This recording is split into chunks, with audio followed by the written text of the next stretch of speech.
Alright guys, good morning. I come out here and check on everything. It's a Sunday morning here in Louisiana. It's still a little warm. We had got another heat wave coming through here. Yesterday was hot, boy. So we got clouds in the sky today, so I would suspect it's not going to be as bad. We've got a little rain in the forecast. Hopefully it'll happen, but I'm not the weatherman, so let's don't talk about that. Let's talk about homesteading, okay? I started this Start Now series, and it's mainly for those, really it is for those that just haven't started growing a garden yet, or started doing any kind of homesteading. You might live in the city and you think you can't homestead. Well, let me tell you, I live in the city and I'm homesteading in my backyard, okay? I don't have a big backyard. I have an average sized backyard. Matter of fact, I know many people who have bigger backyards than I have, okay? And that live in the city, okay? So I don't have some, extra size lot that I'm on. No, I'm not, okay? So what I've been doing, I've been on this journey to grow food for my family. Actually, it started in 2019 when I started the channel, and I felt like the Lord said, just kind of video and show everything you're doing for a backyard, everything. And I had no idea it was going to evolve into what I have today. I really had no idea. But anyway, so I'm on part 3 of the SHTF Start Now series, and the first one we covered about if you don't have any garden beds or anything, where you can get, how you can get your soil, how you can get built up. Using horse manure is excellent source, and then getting you a source of wood chips is good too. And you don't need the wood chips now. I didn't have them for years, but anyway, but they do work good. I didn't do the Back to Eden garden. If you've been doing any research, I just filled all my land in with it everywhere, and that just broke down over the years and really did well for my soil. But anyway, and then we talked on this part 2 was about your seeds and your plants, and go organic for sure. And if you never got started, just like I said in the video, you could go back and look at it, but buy some plants. But the next thing I want to talk to you about now is meat, okay? Having some small animals. Now, I'm to the point right now, like I have chickens, and I have quite a few chickens I raise, and I raise quail, and I raise, I have aquaponics going, I have fish, and I'm fixing to get the meat rabbits. I'm fixing to start making the cages and getting the area set up for the meat rabbits. Okay. If I had it to start all over again, and I knew what I knew now, I probably wouldn't have as many chickens as I have, okay? I would probably do everything I'm doing except not as many chickens as I have, okay? Now, if you're in the inner city, now, see, I'm not in the inner city, okay? If you're in the inner city, it might be harder to have the chickens because they are noisy. They make a lot of noise. So I would recommend over the chickens, if you're in that situation, is quail.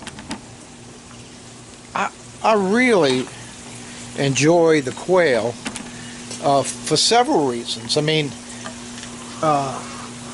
okay, they're a smaller bird. Number one, they're a smaller bird, so they don't consume as much feed. So really, I got 30 birds here, and I don't go through nearly as much feed as I do with 20 chickens. The chickens are killing me in the feed, okay? So that's why I'm trying to grow some food for them to help supplement some of the cost to feeding them. Even though I do sell a lot of hens and even roosters, I sell them and I get some money back to help cover the cost. But the time's coming I don't think they're going to sell as much. I mean, I'm selling them right now because people are buying. They want to reproduce themselves instead of buying chicken meat from the store, or buying even chicks. They want to. A lot of people. I mean, I've sold a lot of roosters. At first, I wasn't selling any roosters, and I was saving my roosters, and we were processing them, and I got a freezer full of roosters. And then the next step was, all of a sudden, I can't keep a rooster. I'm selling roosters like crazy, and at the same time, I have a list of people that want hens, and I've been trying to get that list fulfilled or satisfied. So I'm still working on that, and I also have a list with some people that want quail. So right now I have I got 5 that hatched. I still have some eggs inside, but I got 55 eggs in here that are going to be hatching in the next 2 days. So and this thing here, this incubator I made, it works really well. I do have some problems from time to time that the controllers go out, but all of that has to do with because they're not commercial controllers, and I'm buying these little controllers, and I actually run almost like a commercial business in a way, because when I start hatching, when I'm doing this here with these, as soon as they come out, I'm collecting eggs, and a couple of days later it's full again. And now I'm wanting to even modify this where I can put 2 turners in here, and I got it figured out already. I know exactly what to do. I can put 2 turners in here and have 110 eggs in there at a time, and I can collect 110 eggs in a matter of just a couple of days. It don't take that long. Okay, I get almost 2 dozen eggs out of these birds a day, and so I'm trying to, you know, trying to increase all of that, because the quail sell really well. Okay, they do. All right, but also, so number one, they're cheaper to feed. Number 2, they're easier to process. Because really, like, you don't waste the time to take the feathers off of these. You take the feathers and the skin off, okay? Because they're just too small for that. But in less than 60 seconds, in less than a minute, you can have one of these processed. Now, not your first time. Now, I forgot Eliana was timing me. No, not 60 seconds. It's like a minute and a half. It was taking me a minute and a half to process one of these, okay? All right, so the processing's quick. Number 2. Number 3, it takes up a whole lot less space in your freezers. Yeah. Number 4, the eggs, they reproduce eggs like crazy, so they can reproduce. So you can reproduce quail and keep you a harvest of quail really of food all the time. Now listen to this. Now a chicken, you know, I gotta feed the chicken before I'm you know, I don't have meat chickens. I have a dual purpose birds, but you know, they get big enough you can eat them, and we eat them, but it takes longer for them to get to a size for eating. Okay, so you feed them for 6 months, where these guys here, in 6 weeks, they're full grown. Yeah, in 6 weeks.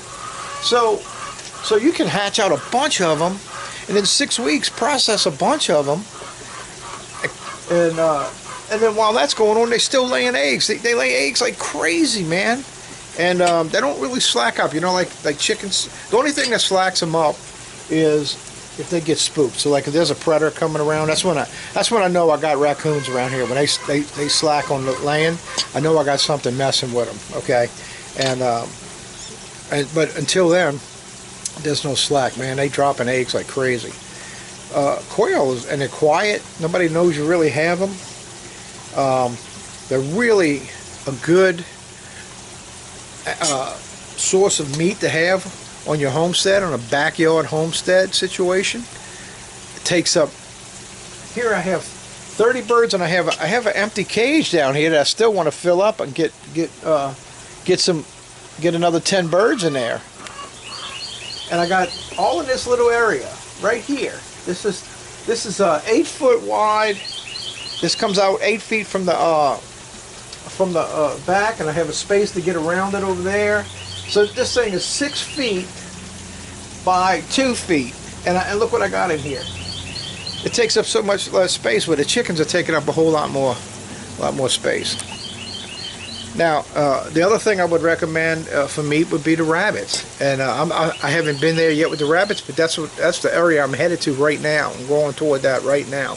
I'm getting things ready to start getting ready for meat rabbits. Okay, rabbits, you can have rabbits and nobody would even have a clue you have them.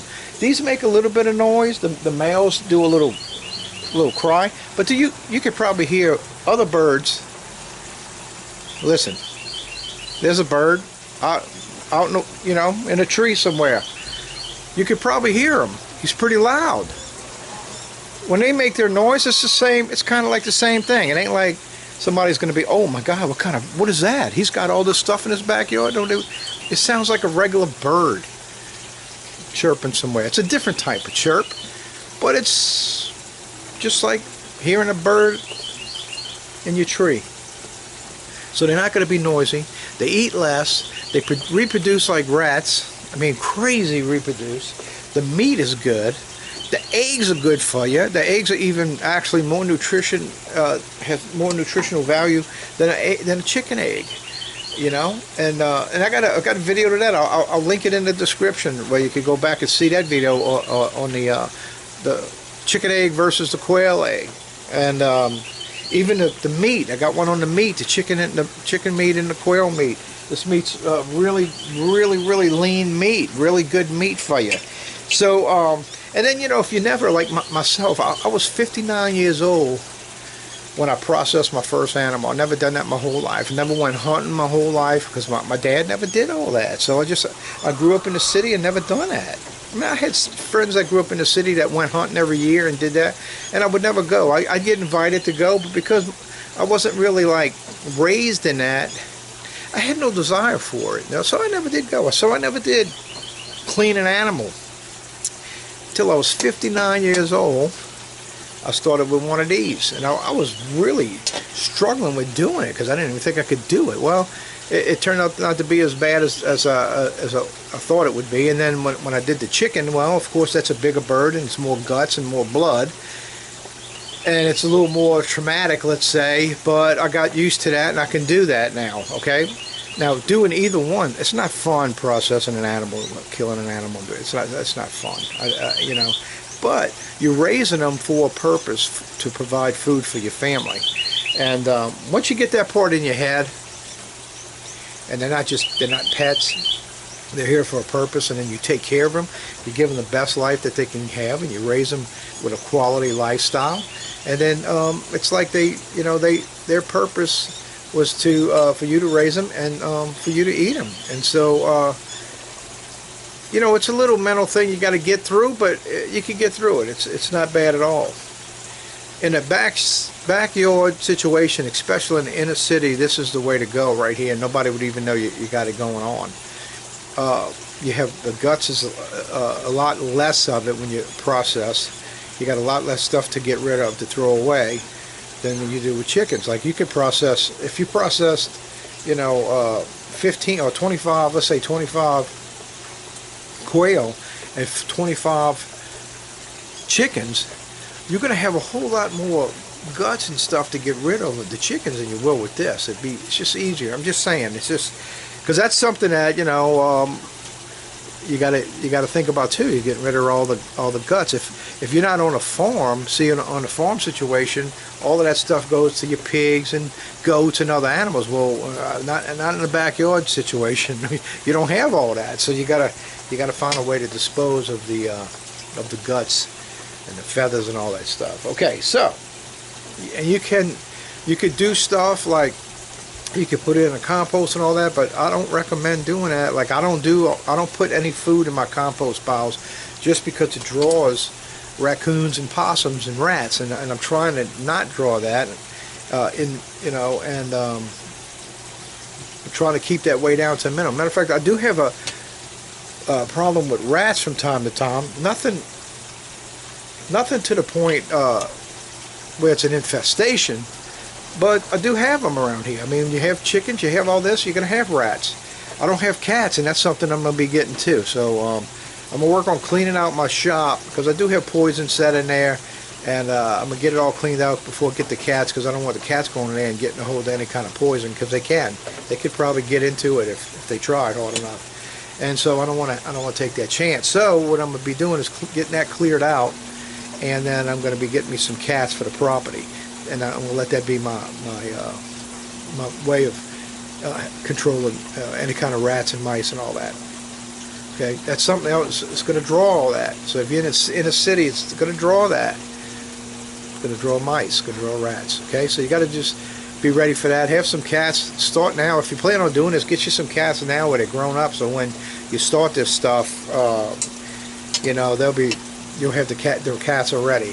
So, all right. So hopefully you're learning something off of this, you guys. Now another thing I do is I do the aquaponics right here. And as you can see, let me get this so I can move it for you guys. Here's my little aquaponics setup, and I have fish in there. And the fish definitely ain't big enough to eat now, but they can get big enough. And I've never, on all the years doing aquaponics, I've never had the opportunity to eat fish out of it yet, because I've always lost my fish due to hurricanes and stuff and electricity going out. So now I have this system set up on a solar panel setup, and where if everything could go out, but 2 pumps will continue to run. The one that's going to give air and the one that feeds my my plants up here. Matter of fact, I'm going to be cutting all this out today. This is celery, and the heat's getting to it, so I want to go ahead and get it out of here. Usually it lasts a little longer, but we're having an extra hot summer this year. So anyway, let's just show you. So this is what I have going on for the quail. So yeah, if you're gonna reproduce the quail, you're gonna need an incubator. And so I built one here that I have here, but you could buy them. I got 2 inside that's I bought from Tractor Supply. They can hold 40 eggs each. I got 2 of them inside right now. I got chicken eggs in one, and I got quail and chicken eggs in another one. And so it's something you're going to have to consider too, you know, because you don't want to just, you know, buy 20 birds and then you kill them and it's over with. You want to actually keep them and let them reproduce and start getting eggs and start hatching eggs, and then you can start processing some of the birds and start, you know, just work your way into doing it, you know, just work your way into it. My setup here with the chickens is I got this coop here, and this has got the buff Orpingtons in it, and I can't free range my birds because I'm all on concrete because of a business I had years ago, and then these are the green eggers. They lay green eggs, and they got their little coop going on here. So I got 2 separate coops. Then I got 2 grow out coops here. Nothing's in this one yet, but I got about 14 or 15 young ones in here. They starting to grow, and the black ones are from the green eggers. And I got what two or three buffs in there. And yeah, there's a buff there. And then the green eggers, they all came out kind of black.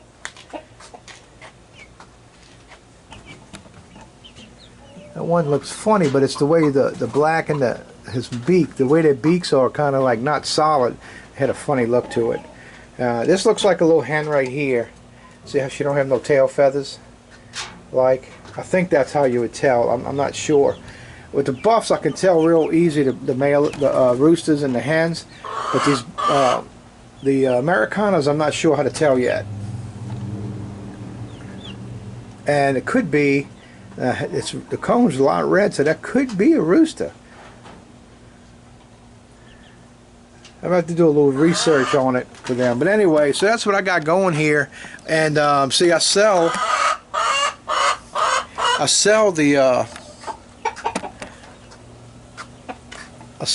lot of chickens. I sell a lot of chickens, y'all. So some of that is helping me. That's part of my income for my household and for back here on, you know, everything I'm doing back here on the homestead.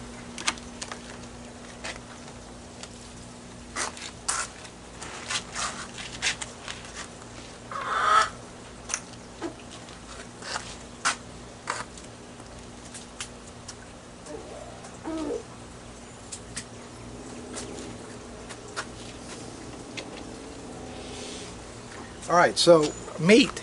That's what you got to think about next. If you're a meat eater, if you're not a meat eater, you're a vegetarian, then just use all your space, you know, in your yard for growing food, growing vegetables. I highly recommend that you do it. And but I'm fixing. Matter of fact, this week coming up, I'm going to be making some videos on how I'm building my rabbit cages, and I'm getting the area cleared out where I'm going to be putting my rabbit cages. And so I'm going to start raising meat rabbits. And so that's another animal that I've never processed before. I would figure it's about the same size as a chicken, maybe a little bigger gut-wise. With the guts, it's probably about the same amount of guts. So I'm not really increasing in the size of an animal I'm processing. Really, I'm just adding another animal to everything I'm doing. So that would give me chickens, quail, rabbits, and fish. Now the fish, like I haven't eaten the fish, but something I've been doing is I go fishing, and I go out and I catch crabs. So that's another way that I'm bringing in meat to the family. I'm getting fish and crabs. So I went out recently and just purchased a crab trap. See it right there? I just got one, and I could drop that in the water while I fish. And then I have some lines that I throw out, and I also catch some crabs. There's my poles right here, and my net right there. Excuse all the mess. This is another project that I got to get going on. I'm starting to clear it out some. But fishing and crabbing is another way that I'm bringing in food for my family. So and you know, if you got a little boat, that's nice. I don't have a boat. I think about a boat sometimes, but I want to keep this down to trying to survive, you know, without having to spend a lot of money. So if I get a boat, what I got to do?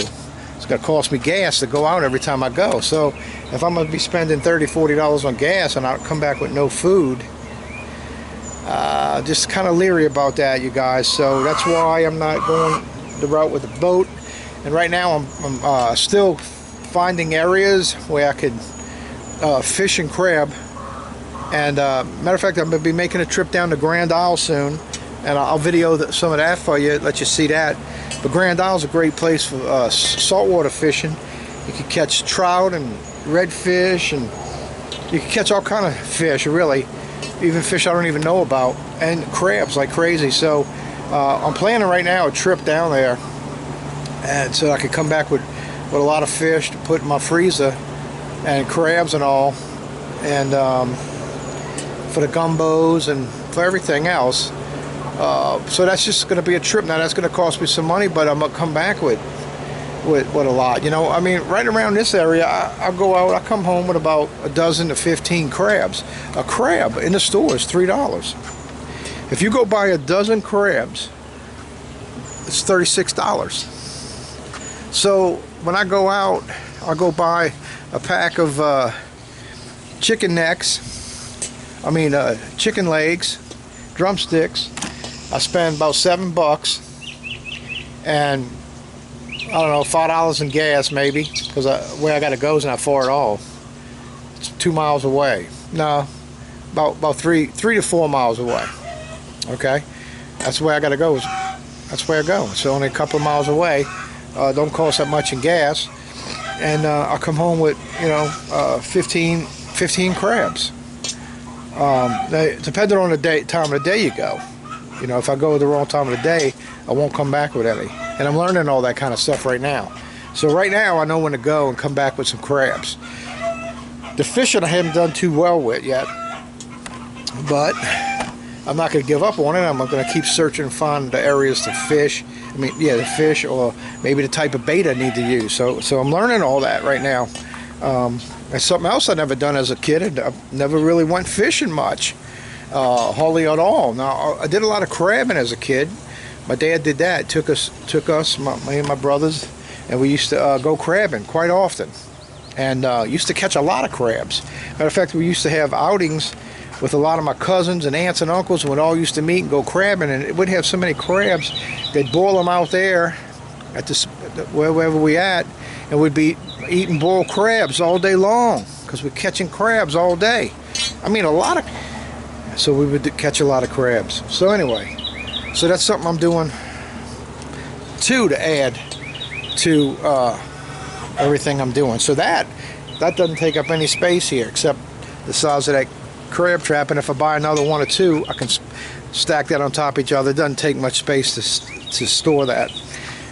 Same thing with the fishing rods and all. It doesn't take up much space, so I'm really not losing a lot of space in my yard. Here's the little babies that were born. Let you get a good look at them before the light goes off. There should be 5 of them in there.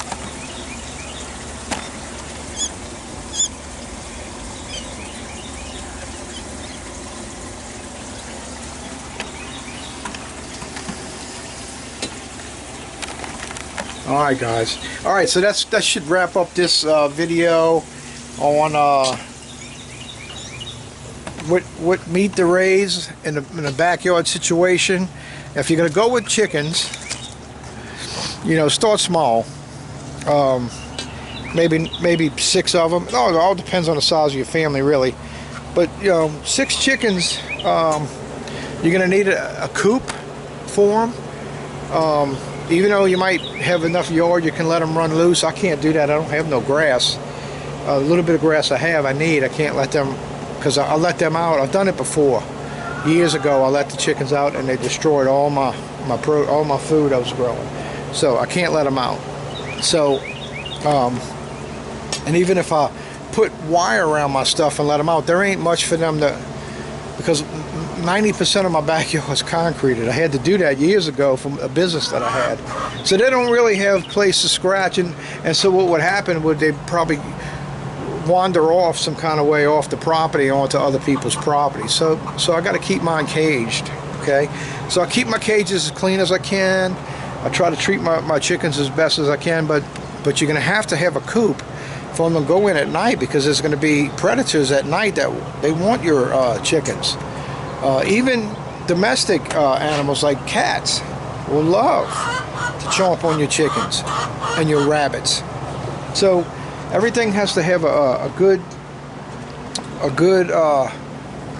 safe home to live in. And see, I have roosters, and if you're in the city, you can't have roosters. So you reproducing chickens, you're not going to be able to do that. I mean, I'm not supposed to have roosters where I'm at here, but I'm doing it anyway.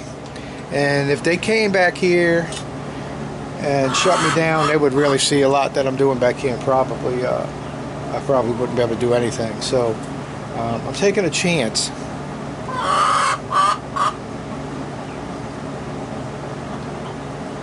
And I would just hope that I would just get a warning first that you got a rooster, you got to get rid of it, and I will. If that's the case, I'll have to get rid of the rooster. And I do have, on one rooster, I have a thing tied around his throat, and he doesn't crow that loud. Now, he does now. In the wintertime, I guess the thing tightens up, and he doesn't hardly crow. He can't crow much in the winter. He's crowing right now in the summer, but not as loud as the other one over here that doesn't have a collar on. So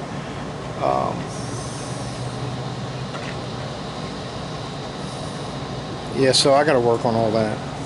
All right, guys, just want to kind of give you a heads up on that. The kind of meat you could raise, things you could raise in the city to get your meat. I would recommend quail. Do some research on quail. I do have, if you go on my playlist, I have a lot of videos on the quail. I got videos on the chickens, and might be something, you know, if you're tight for space, the quail might be the way to go. You could do a few chickens to get you some chicken eggs, you know, but you're going to have a cost of feeding them chickens just to get the eggs. And I'm going to tell you, to me, the cost for chicken eggs to feeding the chickens, the ratio is not there. And you can actually buy organic eggs probably cheaper, okay? Probably. I find I can. Because people that are raising them organically, if they got, you know, a bunch of them, they could sell their eggs cheaper. But when you just have a few, and you got to feed your chickens, and in my situation, like my chickens can't free range, so they totally depend on everything I feed them. So, therefore, it's a little more expensive to feed my chickens, and that's why I'm growing stuff right now to help balance that off, and it is working, you guys. I've been growing just with the okra and the comfrey. It's kind of helping some. Matter of fact, I see a lot of okra overgrown. I got to get in there and get them off, and I'll feed it to the chickens. And it causes when I fill up the buckets right there, I usually get about a week and a half out of it. It's going closer to 2 weeks since I've been putting all the stuff in the coops for them to eat. So it's causing it's helping, you know. So I keep those filled up. I hadn't changed the amount of food I'm buying, but I think this next time I'm going an extra week before I need to go buy it. That's pretty good. So if that's the case, it's helping me. I'm saving some money just between the comfrey and the okra. I haven't really done the corn yet because my corn failed on me, and my sunflowers, I'm just noticing I got two of them fell over. So I wanted to grow sunflowers for the seeds to give to them, because sunflower seeds are ridiculous, but they're also good for them, but they're ridiculous in price. All right, guys, there it is, raising meat in the backyard, raising meat. And there you have it, guys. And I'm gonna get into some different. The next one, I'm gonna get into some different things to grow on your homestead that'll help you out. Okay. All right, you guys. Y'all be blessed. Man, please subscribe to my channel. Please share this, like it, make a comment. All that stuff helps my channel to grow. I'm trying to grow the channel. We're in times right now where people that live in the city need to see somebody like me in the city doing it. And I'm not trying to take away from all the other guys, because I watch them too, all the guys that have the acreage and the big homesteads going on. I mean, I enjoy watching all that, but reality is, I know that majority of the people are not living that way. The majority of people are living in cities. And they want to get out. I want to get out, but I can't. And until you do, or you can, you could do a lot in your backyard. And that's what I'm trying to show people, what you can really do in your backyard. Just to give you a real quick glance from one end of my house here all the way around. All the way around. This is just the back. It's not even the front. Just to kind of show you what's happening, you guys, what I got going on. I got my whole backyard sold out to growing food and raising animals for food. And I did that before everything's been happening, you know. Just felt like the Lord moved on me to do this, to start videoing it, to show people what they can really do. So, man, please share my videos. It might not be the best videos around. I get it. I'm not a great guy doing this, great video maker guy, you know, and maybe it would help if I maybe learned more on that. But I'm doing the best I can, and I'm trying to show you that live in the city that you can still survive. You don't have to panic. You don't have to freak out, and there's a lot you can do on your little property. Okay? Alright guys. Y'all be blessed. Okay? I'll see you in the next video. Bye.